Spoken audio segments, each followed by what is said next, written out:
into the hearts of our enemies. I don't know, Hunter. I'm pretty sure I've heard some Lilin lieutenants blast heavy metal on one of those death marches. I don't think that's gonna frighten them. I was thinking more like, Hunter and Spider-Man! Hunter and Spider-Man! One is a hunter, the other Spider-Man! They are Hunter and Spider-Man! So, what do you think?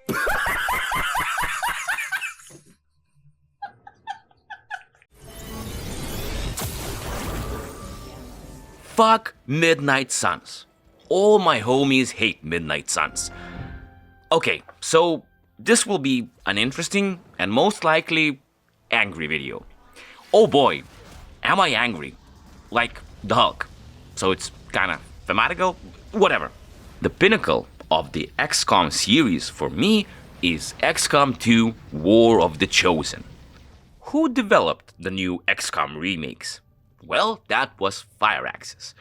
Oh boy, I love Fireaxis. And you know, I'm gonna be brave and say it. I even enjoyed the Chimera Squad spin-off. Yeah, it was weird and dumb in a lot of places, sure, but it at least had some interesting ideas. The surveillance of the building suggests minimal resistance.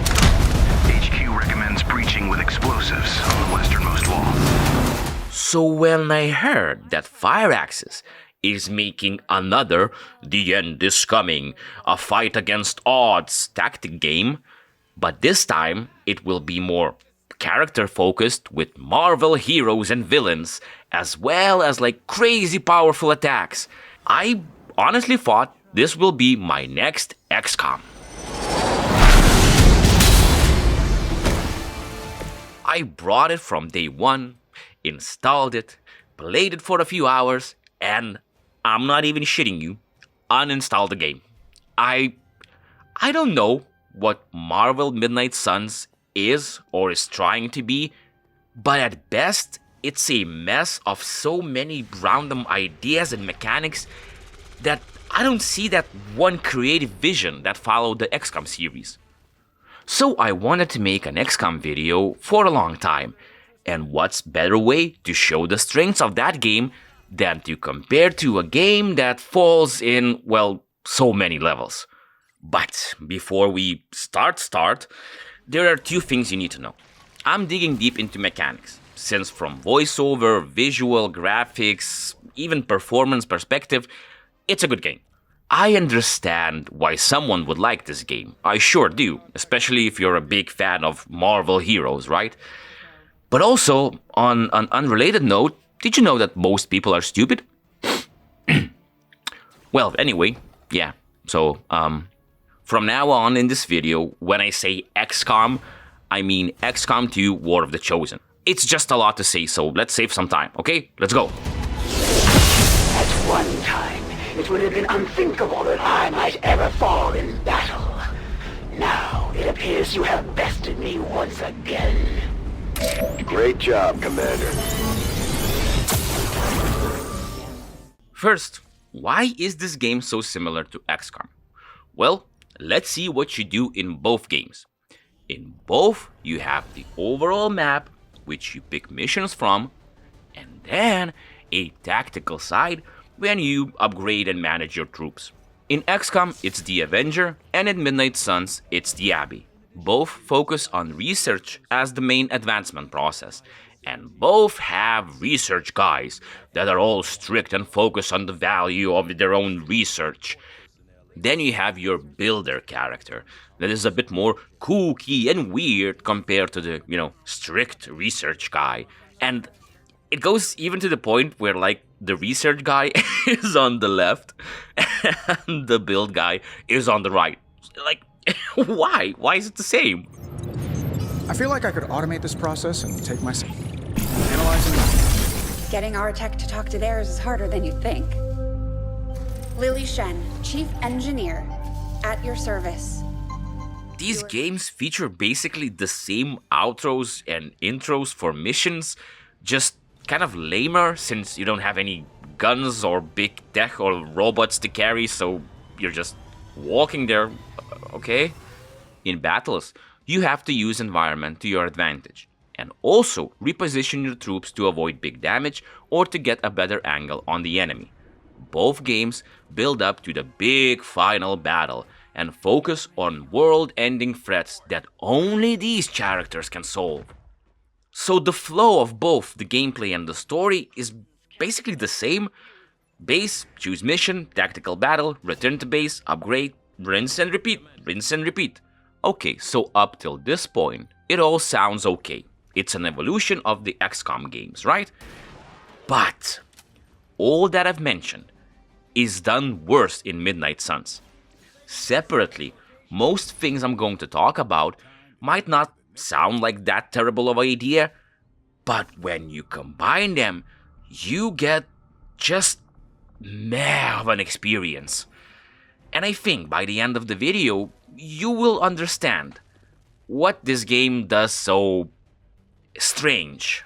Like Doctor Strange. Okay, I'll stop with this nonsense. Be my victim.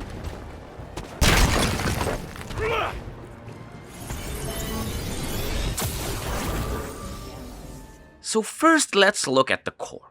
The core of XCOM 2 is made out of, well, two fronts. The moment-to-moment battles in the field and the tactical level between the missions. The tactical level consists of upgrading gear, building infrastructure, scanning the globe, responding to events, or sending covert operations. This might sound like a lot, but the game is paced very well, so you don't need to micromanage, like anything. For example, research can take weeks, so during that time, you can just focus on covert operations or missions. And there are a lot of choices that always impact the other side of the game. Let's take magnetic weapons. They are a substantial update for your arsenal in missions, and you can basically start researching them from the very start of the game. But you will lock other research since it will take a while. However, you can wait for it to get lower research time or get breakthroughs to speed up the whole process. For that, you do missions and collect resources, or buy breakthroughs from the black market. But you need to be doing good in the boots on the ground part so you can actually boost the research part. There's basically a mini tactical game in just the research part. And oh, when you finally research those weapons and bring them to the battle, you feel the difference. You become the threat. So you use these upgrades to do harder missions, finding more resources to bring back to craft gear, or resources for further speeding up the research. It creates this naturally feeling flow. Everything you find in the battlefield helps speed up or empower your troops in the base, and everything done in the base boosts your soldiers' versatility in battle. Doing this core synergy, you go from a few noobs that can barely hit a broadside of a barn to super soldiers that can wipe out entire pods of aliens on their own. You always feel upgrades, evolution, and changes to the overall game. If you survive till the end, you're a true commander that mastered this game. On their feet on the double.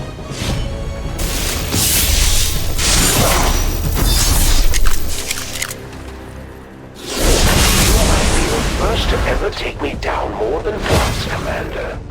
Don't get cocky. In Midnight Suns, everything you can do in XCOM is there, but is there for sometimes no reason or just as a lame copy.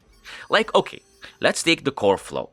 You go to battles, and you can get a bit of resources, and maybe sometimes find extra resources on the map, or at best interrogating Hydra agents. Every mission features the same reward. It's cash, gloss, or like skill points. You don't really bring anything to help your research, back at the Abbey, since these resources are used in kind of weird ways, like cash. You can use it to build upgrades, which are just a few upgrades, honestly. You can use daily sparring, which is really just kind of boring and gives you slight advantage. Yay! You can upgrade cards, but you also need different resources to upgrade cards, so cash never feels like a resource I need to manage or to, tactically choose where to spend. It just kind of there, you get it, and at some point of the game, you just have more than you know what to do. Well, okay. Honestly, in the second part of the game, I had resources up my ass, and there was basically nothing left to build or research or do. And I wasn't going for some crazy grind that the game wasn't prepared to. I think I was moving rather, in a normal pace. So I don't understand what they were expecting. So the rewards in missions don't feel substantial, and you just kind of go, okay, more cash. If research is not impacted by battles or by time or by RNG, whatever, how does it work here? Well, it's objective based. Like, it's just like the lamest, most Google Gaga objectives you can think of. Wow. Hold up. I don't think that I will be able to tactically play this game to complete 4 or 3 missions with Storm. Oh my god, this is so challenging. I need to upgrade 2 abilities of a character? Whoa! And then every single research project takes like 1 day. That's it. So there's literally no difference what or when you research or in what order. It's just you come, you click on research, and you forget because who cares? Who cares? Fuck it. To understand my frustration better, no matter how good you do in missions, you can't impact research. You can't speed it up or bring back unique resources. Like sure, in XCOM 2, when you meet a new enemy type, they might kick your ass. But also, you will bring back their dead body to get some advantages, to research something, right? That feels such a simple and like smart game development idea, right? Right? Well, in Midnight Suns, it's there, okay? It's there. But the research is just to have research. At least 50% of these projects are sort of kind of pointless. Again, upgrading your weapons feels like such a big change to the XCOM game. While here, some research just give you a combat item you might or might not use in missions. Oh, okay. Can I get something cool? Like researching new guns for Blade? Or new shield for Captain America? No? I can't choose any of that. Oh, okay. Another combat item it is. Yay! Everything that has to deal with research feels like such an afterthought. Like, yeah, remember in XCOM? We gave research. And now we're superheroes and have the smartest people in the world, but we also need to do research to have a card? Okay, but... Okay, game. Okay. Alright. So if you upgrade buildings or facilities, you should feel some change in the overall campaign from them, right? Well, apart from yard upgrades, everything else is kind of pointless. Like, the yard upgrades are great, right? They're great. You can knock back enemies into each other, you can knock back enemies into your heroes and gain cards, you can cure them. It's good, right? It's good. But, what the hell is the Whispering Web? Like, I can spend cash to change the mission leader. Why the fuck why do I care? Who leads around the mission? Like, every character is the same universal hero. And the thing is, there are basically no synergies, right? Like, you think, oh, 3 heroes, so I'm gonna need to pick these 3 specific heroes so I could play this tactical way. Nah, it's always the same. It's always the fucking same. Oh, do you want to add more challenges, interesting objectives to your mission? What will you receive for that? How about more cash or more gloss? Wow, the 3,000 gloss I already have and don't know where to spend it. And since the game has basically nothing like actually interesting to give or upgrade or change with these missions, all you get is more pointless resource.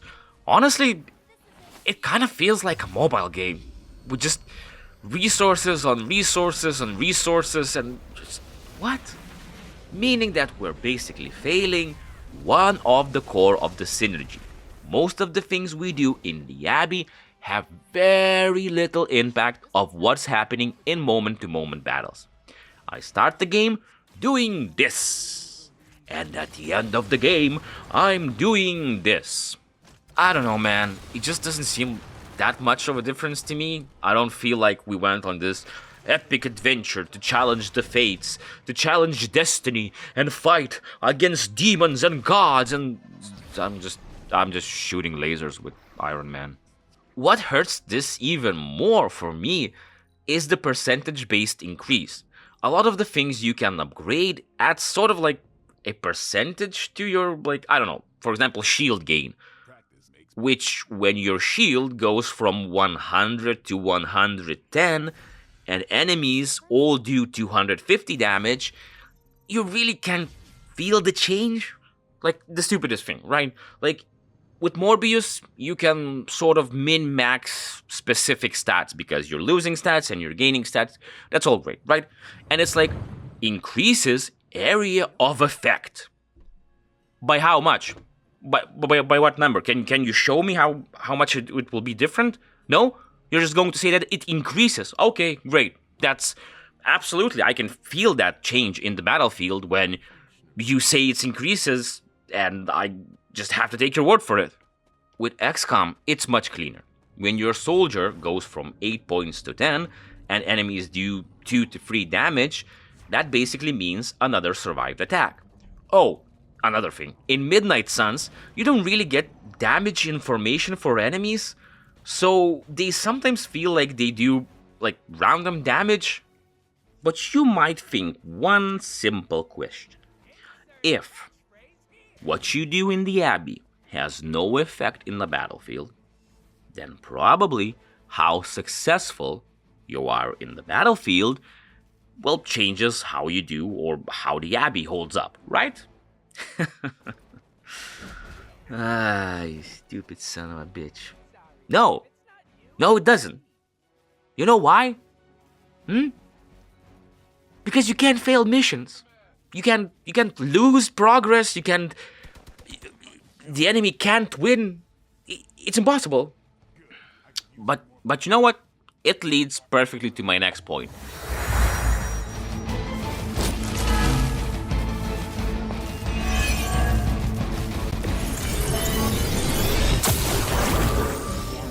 You want to know what a game about the end of the freaking world lacks? Do you? Do you? Well, there are no stakes. And no, not the ones we used to kill vampires. Yeah, there is no way to lose in Midnight Suns. I'm not even shitting you. In fact, you can't even do, like, bad on missions, since the reward for doing exceptionally well in missions is pointless gloss. Cool.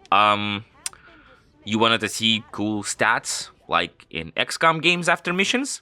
Get the fuck out of here with your stupid ideas. Statistics, metrics, what do you think? This is some kind of, like, strategy game? The worst thing that can happen in this game is heroes getting injured. You know what you need to do to heal them? Do you? Nothing. They heal automatically. Or you can just place them in a, like, stupid healing pool to heal 2 wounds instead. Oh, wow. And it doesn't even mean that injured soldiers can't be taken into battles. No, they will just have, like, a slight disadvantage. But there are so many characters here that you're never, like, feeling pushed or pressured to do good. Whatever, I'm just going to take another dude. So, how are stakes in XCOM? First of all, your soldiers can die, since, you're fighting an alien threat that is deadly and not, like, a kindergarten level threat, monster, whatever. And not only that, you have to deal with tired and broken soldiers. In Midnight Suns, no matter how many times Iron Man dies, like in a mission, or gets killed by a specific enemy, all it will result is in just a simple wound you can heal in like 1 or 2 days. That's it. In XCOM, your soldier that got set on fire can develop a trait where he goes ballistic if he sees anyone like getting set on fire. Or if he was attacked by a mech in the previous mission, he can just go berserk and shoot the first mech he sees. You know, kind of messing up your plans entirely. Now you have to manage your soldiers and missions.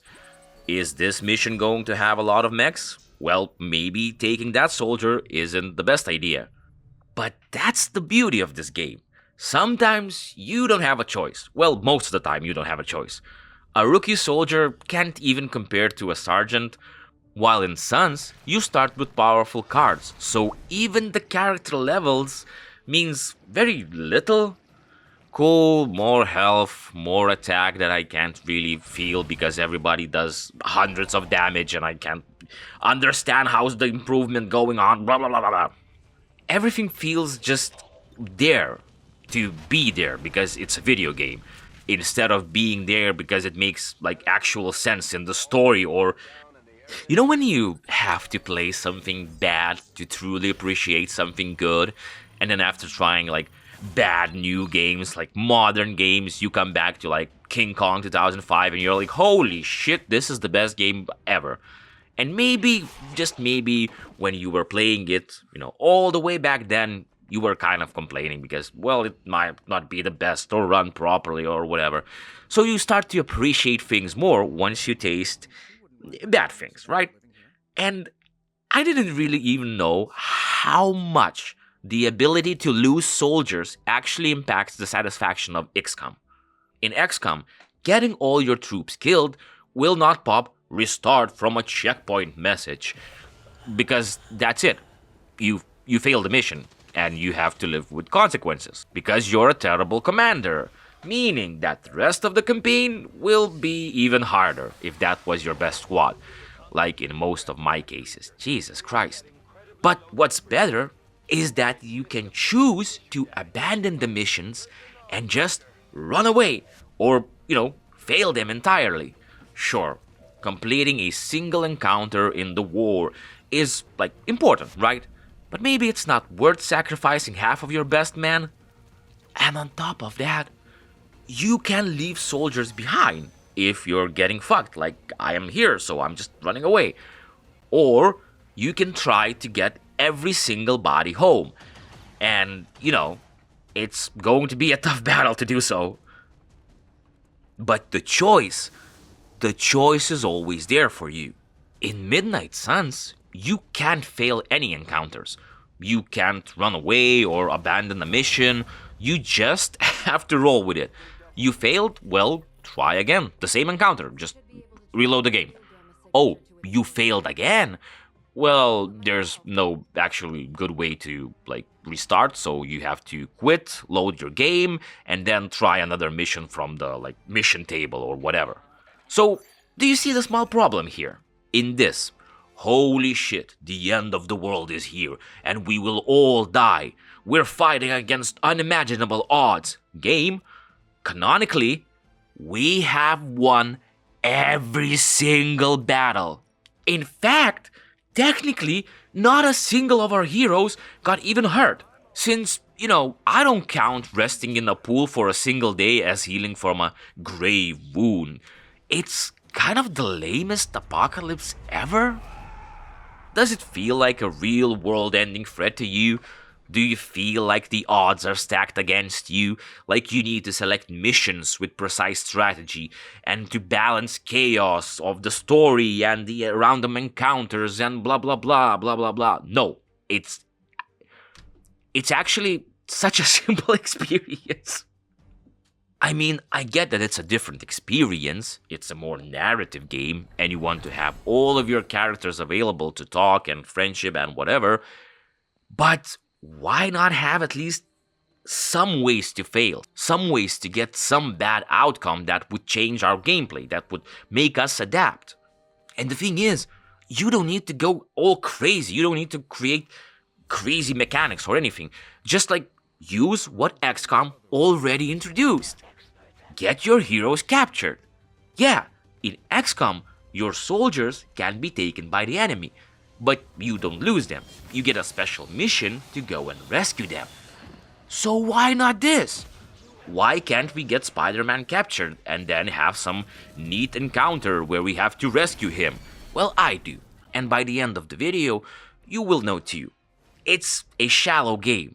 All of these mechanics are there to look like a game, to look like there's a lot. It's just bloated. And the best way to show you that is taking a look at the overall map or the bigger scale. In XCOM, you feel like the world is changing and evolving constantly. Different parts are ruled by different chosen, you can gain or lose different resistant heavens, missions can pop up, you can get hunted by enemies, and avatar facilities keep opening up around the globe. It's something you have to understand and plan ahead, while also being able to adapt to any change, since there's always a chance for something big to change. Even dark events add so much vibe to the world. Each week, new dark events are revealed. These can be something like aliens developing their army further, thus more enemies will have grenades, or more crystallids. Fuck crystallids, holy shit, I hate them. Okay, coming back. But dark events are actually very substantial changes, since in the first part of the game, grenades can fuck your entire squad up. And when you get dark events that increases enemy numbers and give them poison rounds, Jesus Christ, what are we doing here? And also, all of this is up to you, since you can go on specific missions or use intelligence to counter these dark events. But usually, you will have at least one effect trigger, so you have to adapt. Pick the least bad option, since, the world is not waiting for you. In Midnight Suns, every global map is static, and there are, 3 of them without anything interesting to differentiate them, or anything? Okay, nice. Honestly, this could have been one single map, and there would be 0 gameplay difference. And you know what? I thought, okay, they had the same idea in Chimera Squad. In that game, you have to keep the law in this, weird city. So, you have to manage different crimes and organizations to keep the threat from escalating. Escalating threat? You have to keep up with it? No? Wouldn't it make, perfect sense for the end of the world and there are monsters running around? No? Okay, fine. Just think about it. If demons are attacking all over the place, how cool it would be if you needed to choose between 2 regions that maybe have both fallen under heavy influence. Also, split your enemies into 3 groups, have us managing Lilith invasion, Hydra, and Fallen or vampires. If we fail to contain the threat, maybe we get penalty to combat mission. And hell, maybe if we let the threat in that region reach critical mass, we get a big mission and we really have to do that mission or it's game over. So there you can have the whole restart every encounter idea. But not throughout the entire game. You see how you can still have this narrative flow and allow for us to fail at certain places to create, tension? Now, honestly, play this game and tell me, do you ever feel like the world is about to end? That you need to push yourself to face these crazy odds? The answer is probably no. And if you just skip the story, you probably couldn't tell that these heroes who read books and go painting are trying to stop the end of the world. The funniest thing is that every boss waits for you patiently. Missions don't change anything in the region.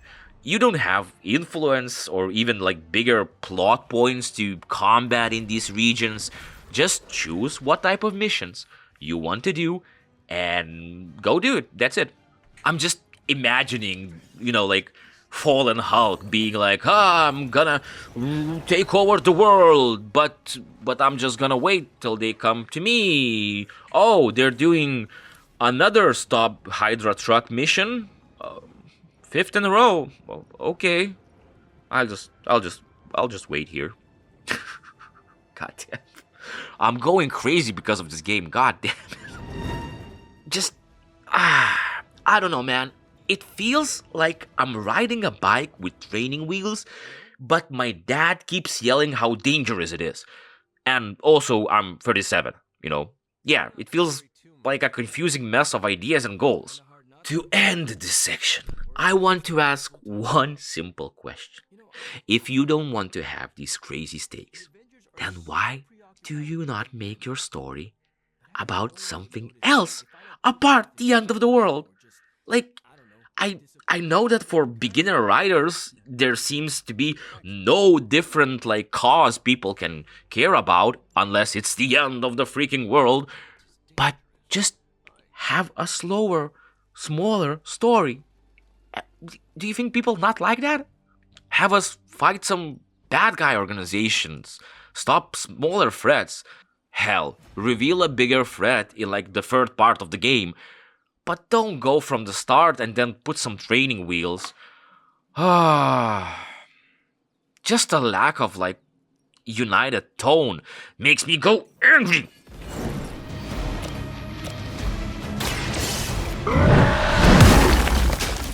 We need to restore our strength.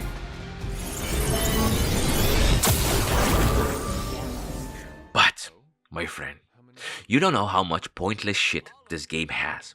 There are so many things you can do, and basically nothing impacts your experience. First, let me tell you how gifts operate. Yeah, gifts. You see, during your hangouts with heroes, at the end of them, you can give gifts. Now, certain characters like certain gifts. Okay, so far so good, right? You get a present, and you have to deduce who will most likely love this specific gift. Great, amazing. But wait a minute, what is this? Oh, you mean that gifts also have rarities? Why? Why do gifts have rarities? What? Think about this. After a certain point, you know which characters like what presents. So it's not like you are picking from super limited selection to best fit the situation. No, if you don't have a legendary gift for that character, you simply don't go hang out with them. Then ask yourself, why would I want to spend my resources on not legendary gifts? Well, why are there common gifts? Why are there common gifts? Did you just took a mechanic from MMORPG and just thought it's going to be cool? Yeah, cool in the single player game. But you think that gifts will give us something. So what magical crazy thing will we get from matching specific gifts? Legendary gifts, no less. Some crazy animation? Dialogue? One-use car that gives insane abilities? Well, how about nothing?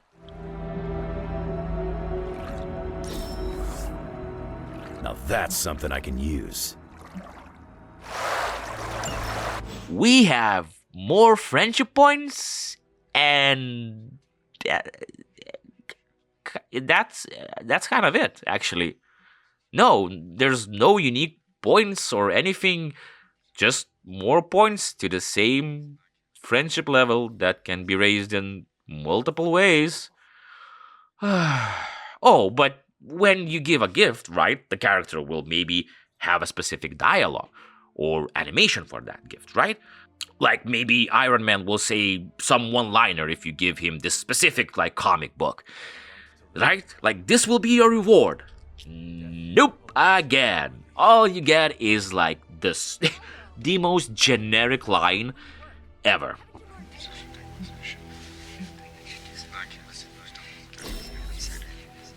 How thoughtful. And that's it. Yeah, that's it. That was the whole gift-giving process. Were you entertained? Were you planning and strategizing? Or were you thinking, holy shit, that feels so gamish? And the cherry on top of all of this is that you get presents for heroes by simply buying them. Yes, you just go and buy them. They restock each day. Even legendary gifts. You can't find gifts in missions or after doing certain objectives. Not even from the chests that are scattered around the abbey. Nope. You just buy them. Whether they are rare or legendary, you just fucking buy them, give them in a boring generic way, and get basically nothing for all of this. Wow, I love this mechanic so well. Wow. I mean, I surely don't want unique conversations in my friendship simulator game when I gift specific gifts to my friends. No, sir, I like being generic, I guess. Want to learn about something even fucking stupider, okay? Get ready. I'm not even joking. You get artifacts in missions. Ooh, artifacts, right? Then you study them, and you get specific item you can use. Where you can use that item, that of course also has rarities, because why not? Everything has to be just rare. I'm rare. You're legendary. Fuck off. I'm sorry, I'm going insane. I think I'm going insane by this video. Coming back, okay? So you get artifacts. They have rarities. You find legendary artifact. Where do you use it then? What do you do? Is it in battle? Is it like some kind of exchange material for overall gameplay? What's happening, right? Well, the answer is very simple. You go on this weird looking altar that is just by the side with no rhyme or reason, and you cast a spell, and you get, are you ready? You get more keys and small amount of the same resource. Yeah, you know the keys that most of the chests no longer need because I leveled up my arcane level? Yeah, we get those keys. What a great reward for sacrificing this checks notes legendary artifact. I guess the gods in Marvel Universe can give me a fucking key. That's it. Okay, what? I just keep losing my mind. Why do you add rarities everywhere? Like, ask yourself, what is the point? What's the gameplay mechanic? What's the loop? What's the key? It feels like half of the team that developed this game was juniors, or maybe like, I don't know, straight from college.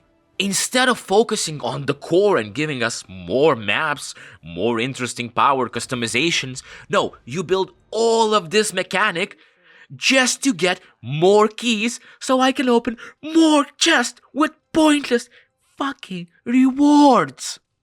And I'm not being hyperbolic when I say pointless rewards. Like, do you think you are a big boy or girl and can choose colors for different parts of the outfit? Right? As you can do in XCOM games, released years and years ago. You are a big boy, right? Or a big girl? Well, no you're not. How about allowing you a grand total, insanely customizable, 4 different color palettes? Wow, guys, color palettes. Oh shit, you shouldn't have. Damn, that took a lot of job, right? 4 different color palettes. Whoa. And at the start, those chests made a bit more sense. Oh, also, chests are, of course, with rarities. Fuck off, everything has rarities in this game, okay? Fucking Christ. Oh my god. But coming back, okay? So these chests have rarities, and at the start you're like, yay, I'm gonna open this chest and it gives me like upgrades or cool things, right? Nice.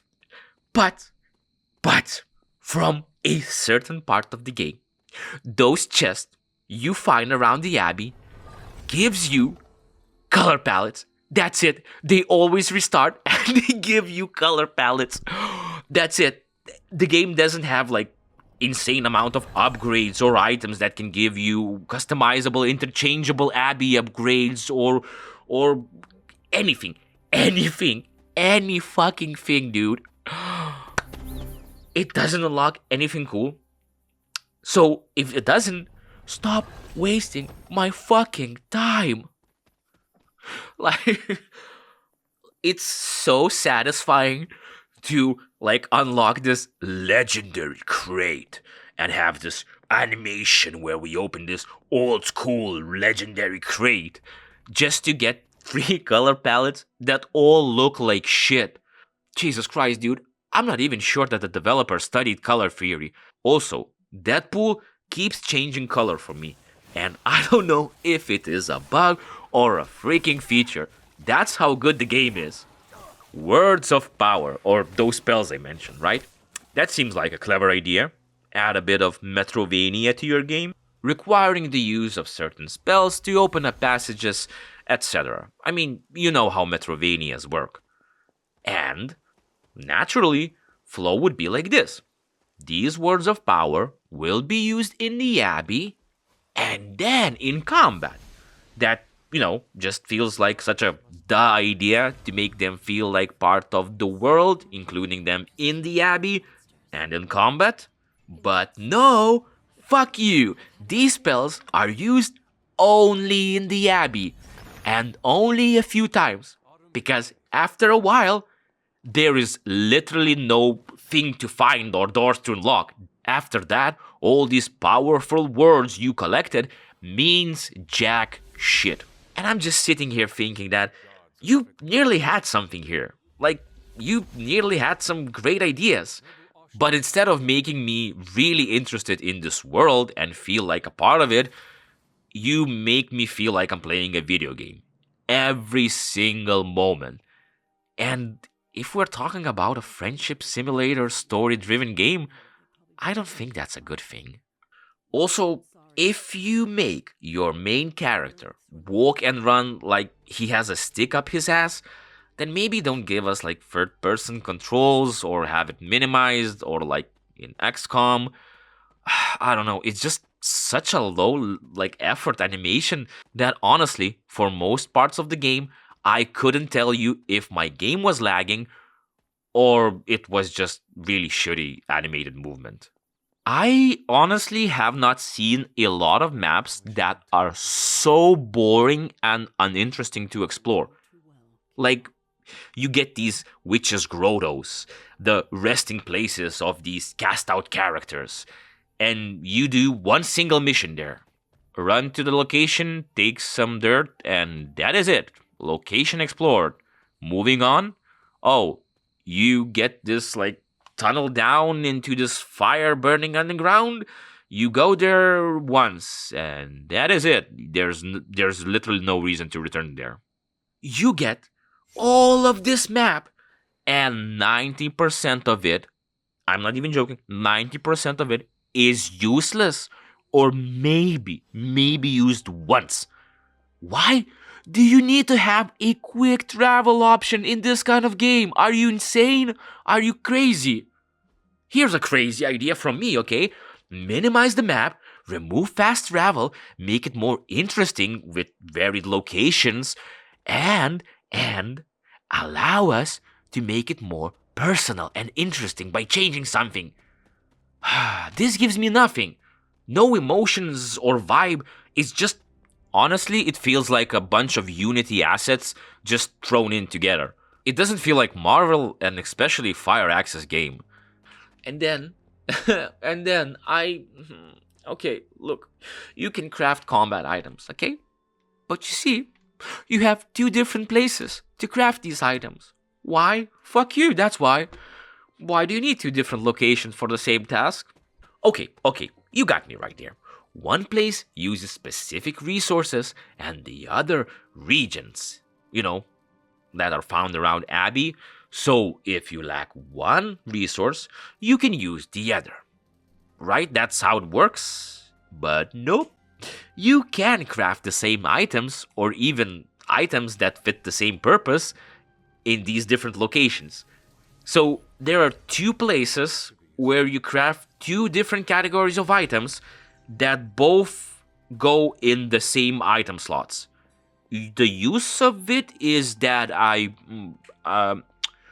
what about those resources that you need to find around the Abbey, right? We already have a shit ton of resources to deal, so there's probably going to be like one or two different plants you can collect. So, that it would make sense and just like management would be easier. No. There are like 8 different resources. Yeah, I'm not even joking. 8 different resources. And do you see how stupid this starts to feel? You have at least 10 different fucking currencies. Most of them have one specific minimal use, and that's it. You want me to run around collecting uninteresting looking mushrooms in an interesting looking map and then crafting a single use item that gives me 2 redraws. Wow, holy shit, with 2 redraws I can change the world. Holy moly macaroni. And 1 usage, I'm gonna run and find those mushrooms once again. Do you really think that's like the best part of your game? That it adds something to run around picking fucking random plants? God damn it, this game has no fucking identity. It's just all over the place. I'm just happy that at least plants don't have rarities. God damn it, at least plants don't have rarities. Don't give them ideas. Don't give them ideas. In XCOM, there is no pointless shit to spread out the game. You have 4 resources, money to buy items and build facilities, intelligence for special missions and communication with resistance, and then you have scientists and engineers, both improving the speed at which things are, researched and built. Sure, you get a lot more, like alien corpses or data caches, but all of them are used for a purpose and then later on can be sold to get some nice income boosts. And did you notice that all the resources comes from doing missions or interacting with the overall global map, not running around a pointless, safe, boring map collecting pointless, boring mushrooms? In XCOM, nothing breaks the flow, while Suns always wants you to do something boring or unrelated to the main goal. Buts. Big buts. I'm not gonna lie to you. The reason why I'm making this video and why I was so angry was mainly hero ops. The most pointless, boring mechanic that I have ever came across in video games. I think, holy crap, man. What is it? It's basically a copy of covert operations in XCOM. Just see, in XCOM, covert ops can give you a lot of different benefits. Lowering the threat of avatar projects, giving you resources, improving soldiers' abilities, or getting research breakthroughs. Basically, Spec Ops could save your ass in really bad situations. But they also come with their own cost, not only in the level of your soldiers, but in resources needed. And on top of that, missions can fail. There is a chance for your guys to get hurt, or even better, get ambushed, leading to a completely unique mission where you have to escape whatever the shit show is. Advent isn't exactly known for being quiet, so I'd love to find out how they pulled off this ambush. Did you honestly expect to operate in the shadows? You've got no time to waste. Break cover and move to the extraction point on the double. This makes these ops feel real and like the big part of the battle against aliens, and not just something that I do if I do not forget about them, right? What did I need to do? Hero ups? In Suns, hero operations are a joke. You get intel caches, you open it up, it gives you 2 missions. No more, no less. Never more, never less. 2 missions. Then you choose one mission to go to. You can actually do them both. There's no actually restriction or choice here. Just here's 2 missions. Okay. There might be like a level restriction, or maybe sometimes you will need to send specific heroes. But that's it. You also don't have any way of failing these missions. You can't get hurt or trigger special events. Nope. You send heroes, and tomorrow they are back, bringing you one single fucking card. Not a special card, just a regular card that you already get from gamma calls, buying or crafting, or... So, tell me why should I want to invest my time and send heroes on OPs?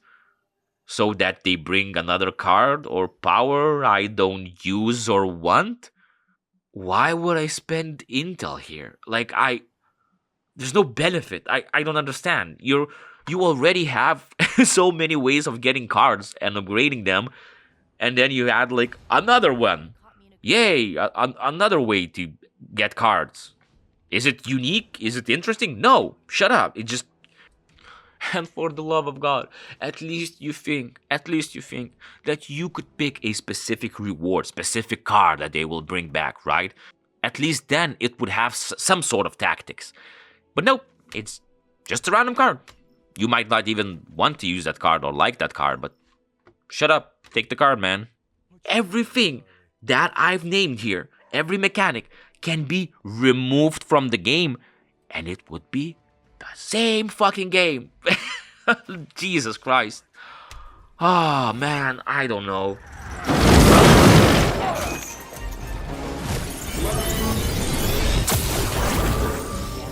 This might be the longest part, because most of what this game does wrong can be narrowed to one single word.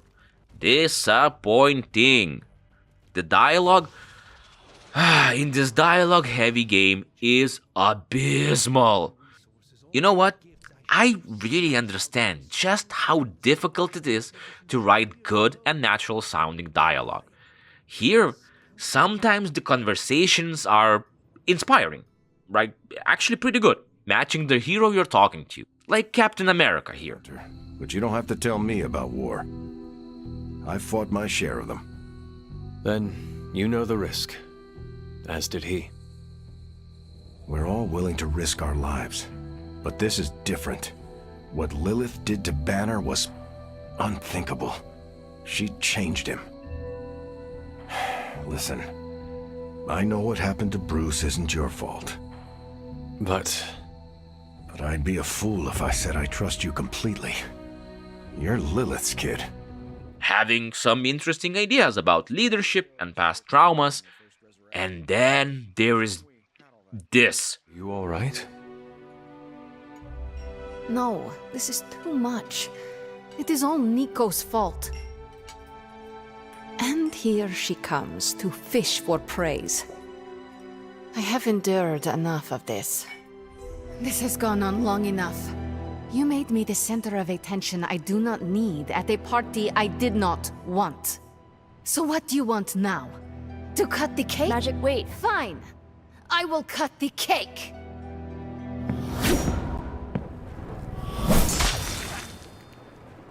Just pure, painful cringe. Hey, have you ever met a grown-ass man, an actual adult, that would use the word spooky, unironically, in a serious scenario? No? Yeah. Why does this game feel like it was written by, interns or I don't know. The whiplash is insane. Do you want to talk with Captain America about what it takes to be a true leader? You do? Nice. Do you also want to talk with Captain America about he's a tiny little boy and is afraid to make friends with Blade? No, because he should be brave enough to talk with other adult men to become friends. Yeah, what the fuck is this? They talk about responsibilities and how we need to save the world and blah blah blah, and then they don't know how to talk with other adult people or how to talk to girls. Like, what the fuck, man? Honestly, most of the heroes here feels so mismatched or like crafted with different parts from different characters that I don't know, they're not these characters. I don't know who they are. Spider-Man, okay, Spider-Man is my favorite character. I loved the 90s show. Like Spider-Man, radioactive Spider-Man. Good times.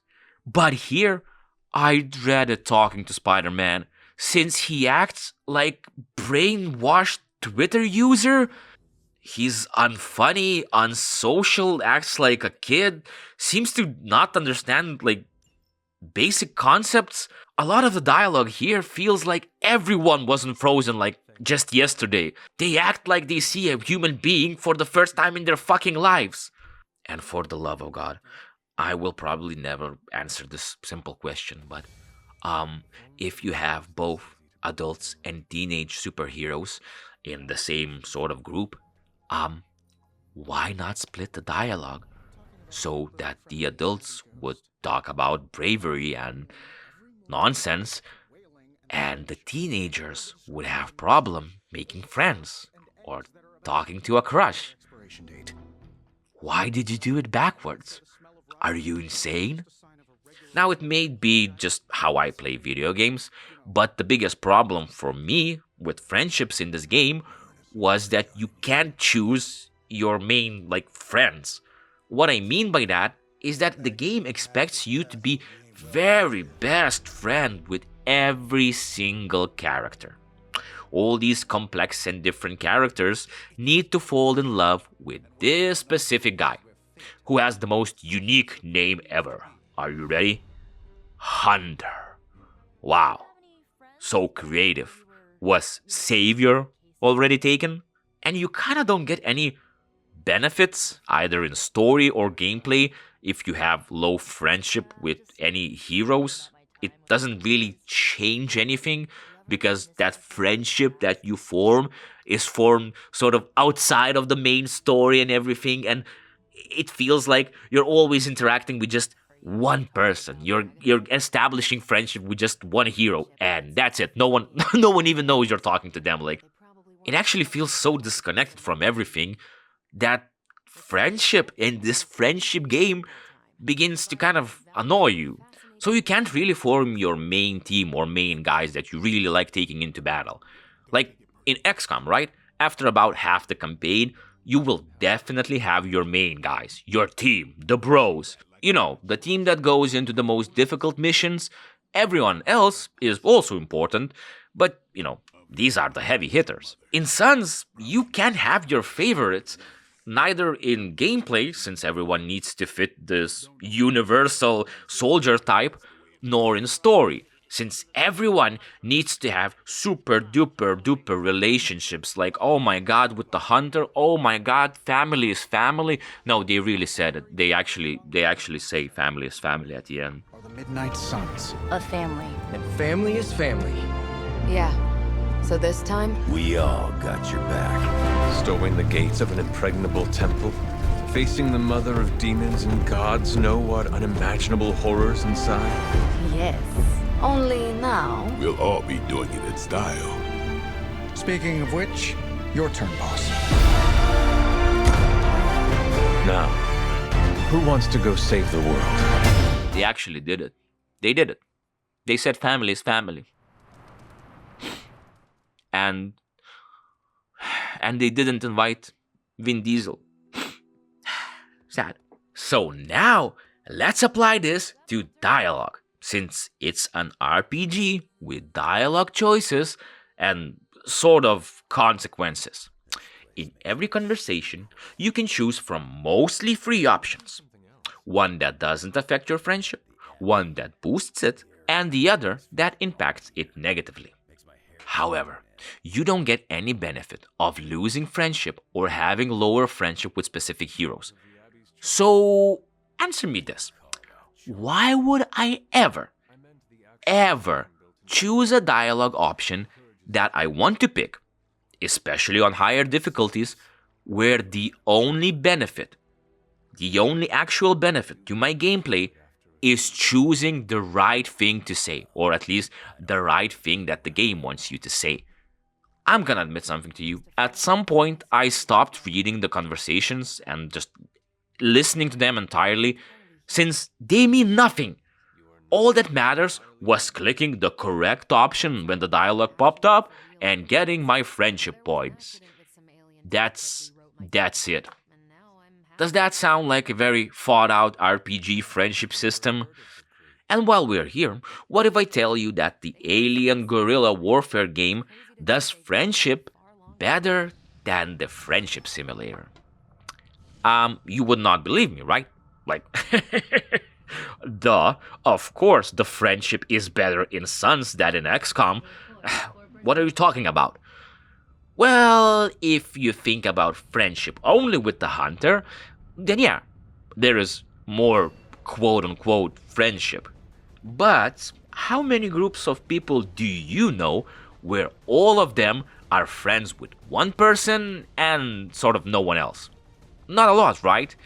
And in XCOM, soldiers that go on missions can bond like they would in real life, soldiers that go on missions, and bonding gives them advantage when they're going into missions together. As you upgrade their friendship, they gain more and more benefits. So building a friendship over tough battles, friendship that sort of, spawns naturally just to utilize the benefits when one of your friends gives their turn for one that's in a very shitty situation. Yeah, with that you can turn the battle around and you feel like you witnessed something amazing. Like, these characters are actually friends now. It's also just fun to see your sniper dude and your shotgun lady form a bond, because, one is up close and one is up far, whatever. But it's not just benefits, right? You can have negative effects. If the partner gets killed in battle, well, that's a lot of emotional damage. And, do you see how many options and variations we have in a game that is not about friendship? In Suns, there is no such thing. Okay, if you have high friendship with a hero, that hero would get certain benefits. But that benefit is not tied to anything. You don't need to bring the hunter into missions for that to trigger or have any further benefits to your friendship. It's just raise the level, that's it. What a missed chance, right? Imagine if you would do special missions with Venom and Spider-Man, or talk them into working together, and then, when we take both of them into combat, we get a special card because they're just such good friends. And no, not just a combo, but a special friendship card that does some crazy damage or crazy effect, right? Maybe if Spider-Man is knocked out in battle, Venom can enter rage mode, or gain 50% more offense, or hell, gain some negative trait, something. That would make the relationship between all of these characters feel like an actual relationship, not just a number that you have to increase, and not just a friendship that everybody has to do with you. Oh, but look, there's a very simple thing that I love in XCOM. It's small thing, not really, that important. But I kind of love when you capture aliens and you can do autopsies on them, or in XCOM 1 when you can interrogate them. I don't know, these animations are always sort of unique, give you more world-building understanding, and it feels like a natural part of the game, right? Because you want to know your enemy. So imagine my surprise, and imagine my just passion burning in my heart, or whatever, fuck this shit. But just imagine my passion when I saw that we can interrogate Hydra agents. Okay, Okay, that's amazing. So we're going to capture those agents, we're going to take them back, we're going to have maybe some cool little animation when we beat the ever-living shit out of them and they give us some secret location or some intel, right? Right? Well, too bad, mother trucker. You get a super simple static animation of a character coming closer to the enemy. And then you get the basic resources. And that is it, baby. Okay, this might be subjective, okay? But let's try comparing a few game moments. Let's take a look at these guys. You know, my barely surviving super soldiers that I've built up from total noobs. Seeing these guys go from this to this and dealing with enemies that look like this, it's so satisfying and everything makes sense. Of course, my guy with a machine gun can do a lot of damage to a low-rank grunt, but also that low-level grunt can deal a lot of damage to my guys as well. You feel like you're actually fighting against the odds, but the odds are fair. In Sons, you go from this to this, and when you see a hero, like freaking Iron Man, shoot super duper laser beam, or Hulk smash the ever-living shit out of an enemy that looks like this, does it feel satisfying? Hell, even when fighting this thing, you feel like every superhero on your team is at best an okay hero. The thing I don't understand is why don't we start fighting demons from the get-go and have escalation from there? More giant monsters, Hydra in power suits, you know, like in XCOM, some Final Fantasy type of bosses, like anything. Facing Gatekeeper for the first time felt way more terrifying and campaign changing than seeing another demon dog or a normal guy with a backpack that takes 3 times 3 more attacks from a fucking god to kill. Okay, sure, game, sure. And don't get me started on the enemy variety. God damn it, if we don't include the bosses. Like, in XCOM, we have 27 enemy types. Regular guys, flamethrowers, sectopoids, the Lost, berserkers, gatekeepers, avatar, robots, holy shit, it's insane. There is a lot. And you might notice that they look quite different, as well as requiring a very different approach. For example, those robots can shoot missiles, so you really want to kill them as fast as you can. But if you build up your specialist the right way, you can turn the battle around by taking control of the bot and fucking the aliens up.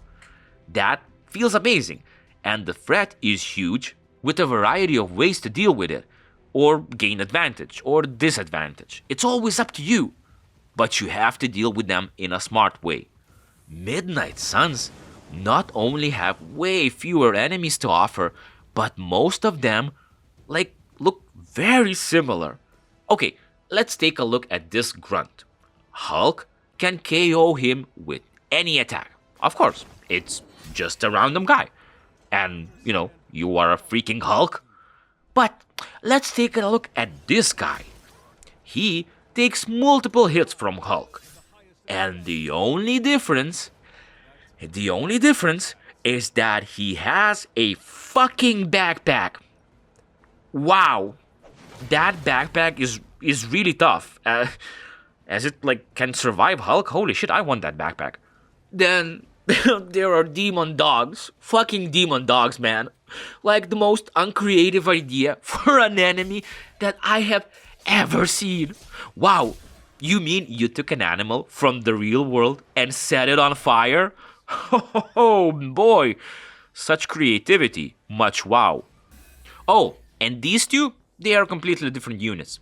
I know they look basically the same, but you see, they required way different amounts of damage to put down. I guess the flames are more powerful on this specific demon dog. You know how the game explains why regular grunts can take a beating from the strongest superheroes on Earth? You know how? Well, I would also like to know how, since the game just goes, oh, it's probably some magic, oh, and just never explains further. Great game design and world building, guys. Love it. It's just some sort of magic, whatever, fuck you. Moving on, lack of RNG, Jesus. I did not ever expected to say this, but the lack of RNG greatly hurts the game. Like, again, I'm not joking, playing Suns, I'm just playing the game. Oh cool, we KO'd 5 enemies in one turn.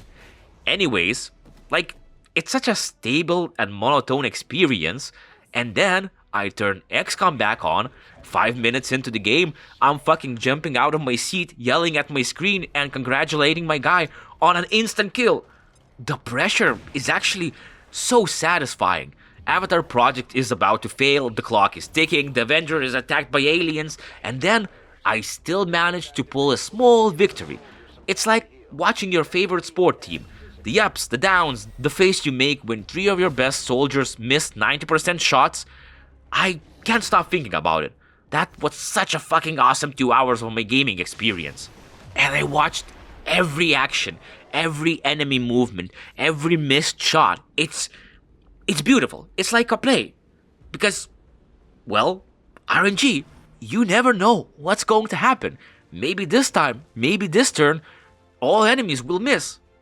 Or maybe they will just instantly kill you, because fuck you.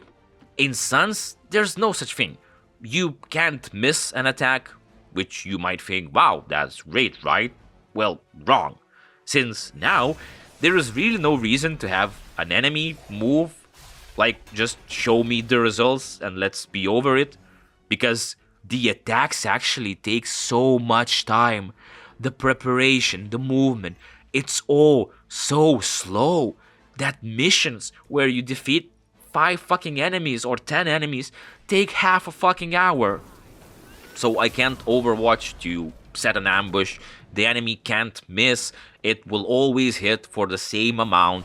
So if there's no change, if there is no Hail Mary moments, you attack the enemy for the same amount, in the same way, in the same manner.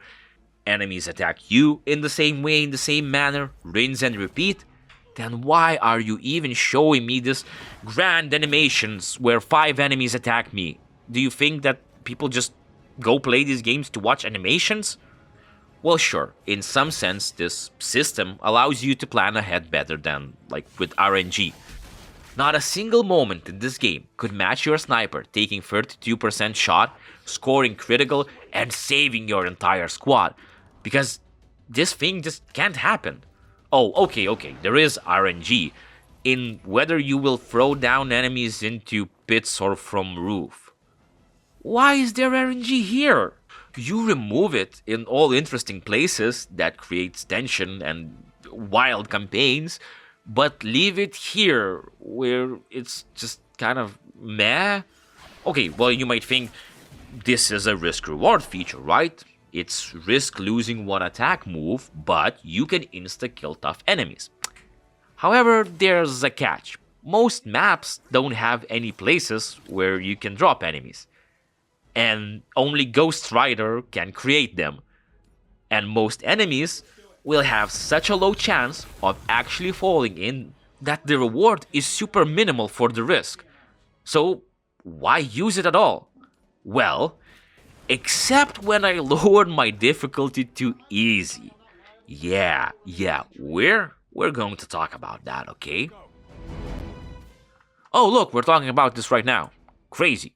Talking about difficulty, it's a strange experience when I play XCOM on legendary difficulty and I love every moment of it, and then I play Suns and I want an even faster, easier mode since, good God, I'm tired of this game. And again, Suns is the weirdest mismatch of tones and styles I've ever played. Super duper mega heroes fighting against what for most of the game looks like just regular dudes feels like shit, feels under fantasy. Is there underpower fantasy? I don't know, but it feels like an underpower fantasy. But lower the difficulty and now you feel like you're actually a superhero. Those Hulk attacks that look badass actually devastate enemies. I still don't understand how you can make power fantasy with the strongest heroes in the MCU and make them feel worse than the random dude in my XCOM squad. card games that are just card games without any innovation or improvement are just not fun. Maybe it's just me, but I would take, having regular skills any day. In XCOM, every turn, I know exactly what my soldiers can do and how to best utilize them to adapt to, ever-changing battlefield. The battlefield in Suns never changes. And I really don't feel like a commander or a big brain strategy guy when I can't even plan ahead one turn since I don't fucking know what cards I will get.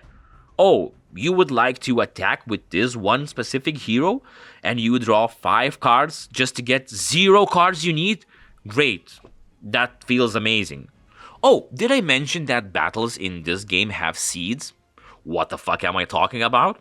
Well, it doesn't matter what cards you will discard or in what order, you will draw the same cards every single time you reload the encounter. And the only way to change the seed is to load previous save and restart the mission fully. So I can't escape, I can't fail, I can't plan ahead based on my heroes, I can't get information on what the enemy is planning to do, and I can't use RNG to roll a better battle scenarios. How did you expect a 100 hours campaign to feel dynamic and fresh? Oh, they did not expect it. It's Marvel characters, everybody loves them, and card games are so hot right now. Of course, everybody will love our game. Yeah, 50k top players and less than 300 players in 22 hours tells me a different story. Jesus, Marvel, you lost to a sexy snake lady. Or a thing. Look, XCOM gave me new fetishes, so shut up. Even the powers sometimes are just meh. Like, look at Ghost Rider. He can summon this badass car attack. That is amazing. Okay, let's use this power called Annihilation. Oh boy, I can consume 10 heroism to do a massive damage. This will look so epic, so cool. And it looks like this. My sniper with a Gauss rifle has more cool looking animation than this shit, to be fair. Okay, you think that we have combo cards, right? Of course, the combos here will look amazing. And they do. Like for the first time you see them. Then you start noticing that it's not like a real combo, but every hero does their attack animation separately on the side. And those animations don't change throughout the game. This is like the best moment to create interest in your game, right? Imagine if every single combo would have slightly different animations. Like if I use Hulk and Captain America for combo, I can get animation where the Hulk takes Captain America's shield to smash the ever-living shit out of someone, for Cap to deliver the finishing blow. In this case, you would want to take every combo of heroes possible so you can see all different animations. But no, it's just same animation all the time, from start to finish. Cool, nice. What hurts to say the most is that even the mission presentation here is really crappy. How do you launch a mission in XCOM? You choose your guys. You get an animation of them heroically walking to the Avenger. Then you see a flying animation. And once the mission starts, all of your guys jump down from the Avenger, to begin the mission. Then after the mission, you get to see them all evacuate, fly back, and limp because you're a terrible commander and they took a shit ton of damage. This screen, it's such a minimal but essential part of the experience. I don't need to see any stats, any reports. All I need to see is the state of my soldiers to know if the mission was a success or a complete shit show. In Midnight Suns, you choose your hero, get a badass animation of them walking somewhere, then start the mission with them already being in the level surrounded by enemies. Really, no smashing through the walls if we have Hulk on our team, No Spider-Man throwing a boulder into the enemy's face or slinging some one-liner as the rest of the team burst into the level. That seems like such a missed idea, right? Like, imagine if we have intros for mission and they would be slightly different. Or evacuation animation where you fail a mission and you see your guys just running away. You also don't scan the map or pass the time to find missions. They're just sort of there from the get-go. You don't uncover anything or have any interactions, honestly. But the worst thing for me that left me really dissatisfied in this type of game was the lack of customization. For the main guy, the hunter, you get quite enough choice for creating a different look. Like, you can even choose different swords. Sure, okay. But most heroes have like 4 or 5 different outfits. Yes, outfits. Not parts you can customize. Nope, just outfits. You want certain Captain America shield on a certain costume to create specific vibe? Well, tough luck, buddy. How about this? How about if we, instead of adding deeper customization or more costumes or anything, how about we add bikinis? Yeah. You know what I need in my world-ending game? To choose what Speedo Blade wears at max like 10% of the game. You know, because you don't live in a pool and the world is ending, so you're probably not running around with Speedos. Hell, you think there will be at least like a few pool parties, you know, to give you at least a certain view to look at these bikinis? But no. In Suns, there is no impact that costumes have, meaning you can leave the default suit for Blade for the rest of the game and it will have no impact. Yay, nice. Also, why do we need to go to sleep? Like, I know this might sound weird, but I get individual heroes might need rest in some cases, in some heroes, right? But the world is ending. Why not have day and night mission? Why not have something to do that would match the vibe of the game and the story instead of reading a book? Like, it creates such a mechanical flow. In XCOM, you're never sure when what's going to pop, any threat or attack from the Chosen. You're always on edge. Here, everything is just static. You go to missions, you do one mission, you go to sleep. You upgrade a few things in the morning, and you do another mission. You go back, and God damn it. Yeah, listen, in the disappointment department, I can be just here the whole day. I can do this the whole day, okay? Okay, enough Marvel references. Fuck. But, just one last thing, okay? Just one last thing to end this disappointment section.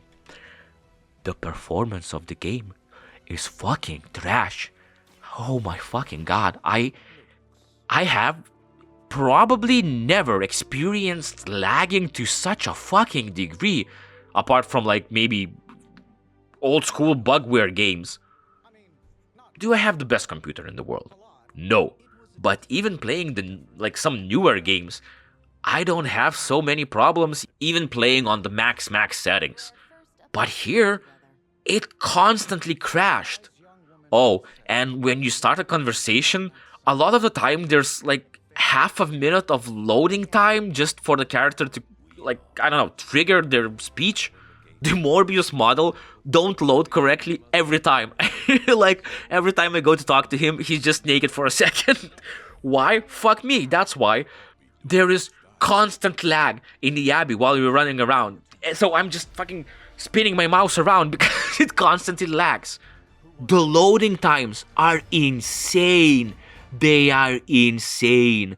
Like, you're loading a small map that has 5 enemies in it, and you take 8 times longer than XCOM. What the fuck is happening? The visuals, okay? Don't get me started on the visuals. Some textures just don't load. Fuck you. They will not load, okay? My character model just, sinking into the ground while he's speaking. Pff, of course, dude. Or just like this, just dead enemies just keep moving and shaking and what the fuck? And this is with all DLCs and updates, with everything. Holy shit, man. Holy shit, man. I can't even imagine what it was like at the beginning. Fuck this game, man. Fuck it. What do you think you're looking at? A random shape? Well, what if I tell you that this is how every single combat encounter looks in Sons? Not even joking. Let's take a quick look at different maps this game offers. Oh, you think I haven't tried to end this? I think you don't mind that you failed.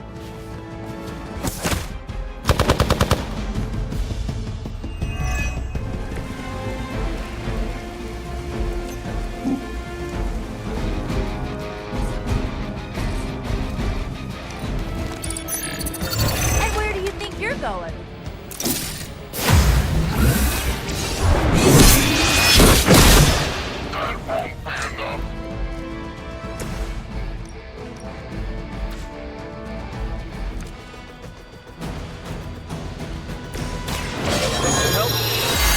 Wow, as you saw, that was a varied selection of very interesting maps. I'm not shitting you, this is the worst map design I have ever experienced in video games, and I've played a lot of shit games. Like, honestly, if this game was released in 2001, then this would make sense. We, don't have the technology and resources, etc., etc. But for a modern game to have the same map and then ask you to play it for at least 80 hours, that is a sin. No, not you. Fuck you. I hate you. Lame ass fucking villain. Okay, I'm bad from my blood rage because of the fucking stupid sin. No? Okay. Does XCOM offer a large selection of maps? Nope, not really. But do you notice something in these maps? They can be explored whenever you want. You want to split your team in two and hit aliens from both sides? That's up to you. You want to move fast and hit hard, or the opposite, take your time and cover all your angles? The game allows it. Oh, would you look at that? Different maps can have very different structures and alien enemy combinations. Oh, and here's another crazy idea. We can fight in destroyed cities, alien facilities, random fields, small villages, like the global conflict that XCOM games are. You want to see something cooler? Look at this. Oh lord, don't be afraid. This gaming invention is called having multiple playing levels. To add variety to combat. But I mean, why would you want to have different advantages or different elevations? It's almost like every decision in XCOM matters, and in Sons is just there for fucking gaming reasons. Sons is... I fucking hate Sons map design. Like, not even the environments. Some of them look really good. Great even. Like, damn, son. The problem is that it has the same shape, same entrance, same exit, same objects, same enemies. No matter where you are in the overall world, everything looks and feels the same. You know what hurts this even more? The game pushes the environmental attacks as sort of the second half of combat, meaning that every single map has to have basically the same amount of objects. Every time your team chooses to engage enemies, they will do it amongst a few rocks or boxes just placed here. Or better yet, a random light pole that does more damage than a fucking laser blast from Iron Man. Just look how stupid and gamish these maps are. Just randomly placed boxes and we're fighting amongst them. Like, okay, did they run around the boxes? Like, what the fuck? Why can some maps have simple environmental effects? Maybe, I don't know, maybe there's a storm and lightning can hit both you and the enemy. Maybe instead of like 3 random rocks in the middle of the map, maybe we can have a huge building that we can knock out and kill a lot of enemies. And of course, every map needs to have these environmental attacks. So every map just fucking feels the same with the same environmental damage you can do. And even here, I was stupid since I thought that, since map are so similar, we will have a system like in Chimera Squad, where we can choose different breach points for a mission. That sounds so simple, right? You want to burst through the front door, sneak through the sewer, or fall from the sky. And each option gives different benefits or different challenges. Super simple. Super simple. This way, you can take a simple map and show it through a few different angles, ultimately making it a more varied experience and maybe even more fun. Imagine if you could have, and here's a crazy idea, 2 teams of 2 heroes fighting on separate floors of the same level. And then, maybe if the top team is dealing with some tough enemy, they can just throw it down so the second team could kick their ass. Instead of constant fucking reinforcement that just runs to the same place on the same fucking map over and over again, here's another crazy idea. Have us deal with one encounter, then show small animation of us going further into the facility or engaging another group of enemies. Like any movement, any life, and anything. They sort of do this thing in story missions, and you're like, yeah, okay, so just expand it a bit, add more variations to the normal missions. Nope. On top of everything, look at the XCOM map at the start of the game. Now look at it after all the combat has been concluded. There are fires everywhere, half of the building has been blown up, and there are alien bodies just littering the ground. After a battle in Suns, you have a bit of debris and maybe a few bodies laying around, but it feels like a place after a small concert instead of a place after a huge fucking crazy fight. Ultimately, I love map design that just have randomly placed boxes for no logical reasons. Gaming.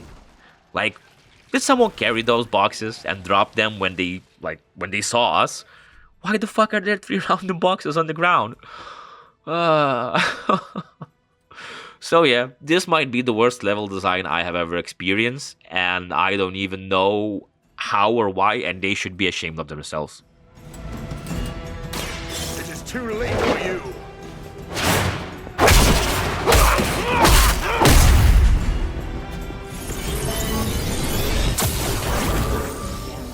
Okay, if nothing else, a superhero-themed game will have amazing supervillains, right? That was exactly what I thought, since both XCOM and Chimera Squad did them really well. But I was so wrong. Now, what I thought is that every superhero will have their own supervillain that we will need to defeat to gain full trust or friendship with that hero. Like, we will fight Whiplash with Iron Man, or Shocker with Spider-Man. Nope. Do you know how many supervillains there are?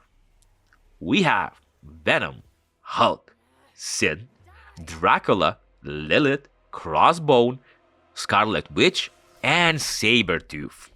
On paper, that sounds like a good amount of bad guys. But did you notice that nearly half of them are not bad guys? They're just good guys we need to save. So if we remove the good guys, we are left with this. Wow, Marvel. The story that spans for decades featuring some of the most creative and interesting supervillains, and all you can offer me is this? Wow, thanks for going the extra mile. Okay, but like in XCOM, you only have 3 chosen enemies and 3 alien lords. That can be called actual bosses or supervillains. Sure, that's not a lot, right? However, XCOM doesn't have hundreds of characters to pull from. And it's not a boss fighting superhero game, Yeah, no one is expecting lots of supervillains in an alien invasion scenario.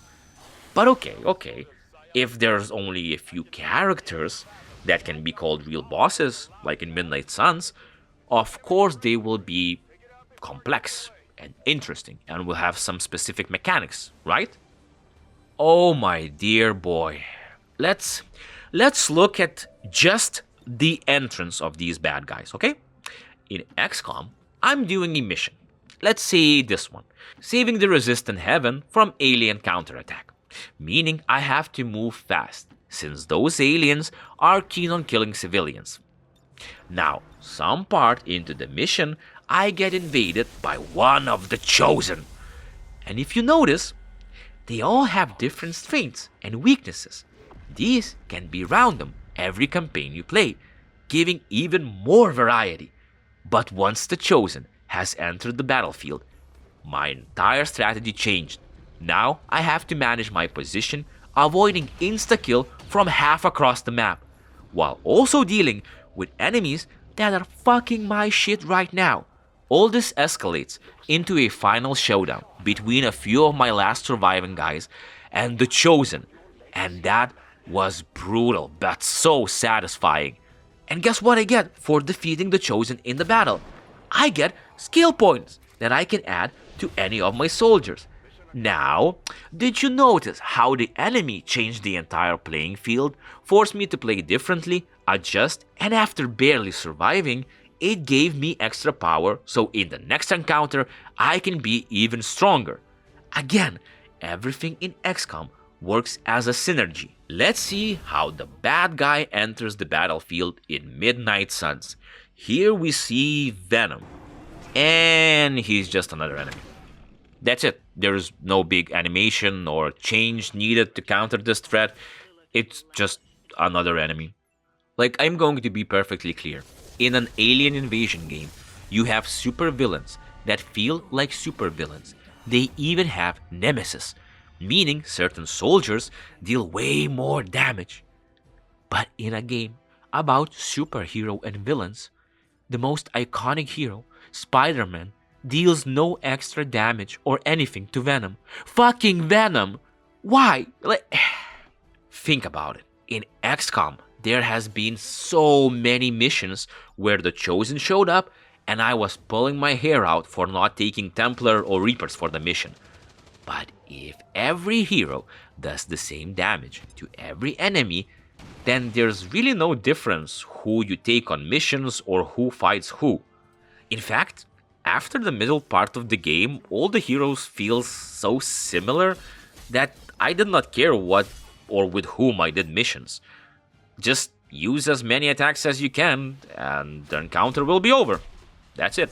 You think you get anything interesting for defeating Venom? Like, oh, maybe some car that will do extra damage against Venom in the next fight. Nope, there's literally no reward or difference if your mission contained a supervillain or if it was just a regular mission. Another fact. During my 100-hour-long campaign, I maybe got invited by supervillains like 4 or 5 times, tops maximum. Though the entire campaign, and I did not do anything to avoid it or protect myself. Nope, I just played it normally, and the villains made no impact to my gameplay. You know how else XCOM Chosen enemies feel more like supervillains than the actual super fucking villains? Well, they are not just set dressing. The Chosen can attack your base every week. You don't deal with them.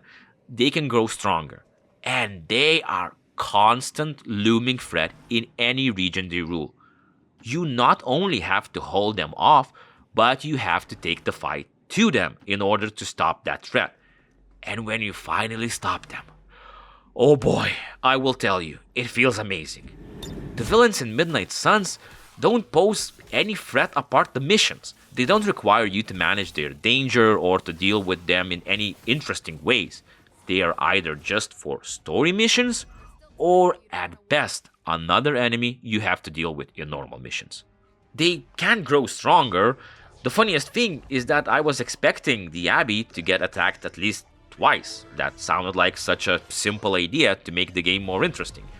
Imagine if Venom and Sabretooth attacked the Abbey and you could use all your heroes, like in XCOM. If one is KO'd, then you can choose who to pull from the roster, fuck it. But nope, there's literally nothing interesting that you or the villains can do to, affect each other. It's just set dressing. Wrong. Compared to him? Holy shit, this was a long video. I honestly like covered 70% of the game. I could stay here for fucking hours, days, weeks, months. Look, ultimately, even after all the rant that I went through, it's an okay game. Like, you can buy this with a discount and probably have a good time if you don't think about certain mechanics or certain ideas. But for me, it feels like we regressed at least 20 years in game design. It's slow, boring, uncreative, and lacking any impact. Do you even remember that Midnight Suns came out? The game perfectly fits the reception it got. And I personally hope it burns in fucking hell. Take it, Ghost Rider. And you, thank you for watching. I'll see you next time. Peace out. Holy shit, Jesus fucking Christ. Penis in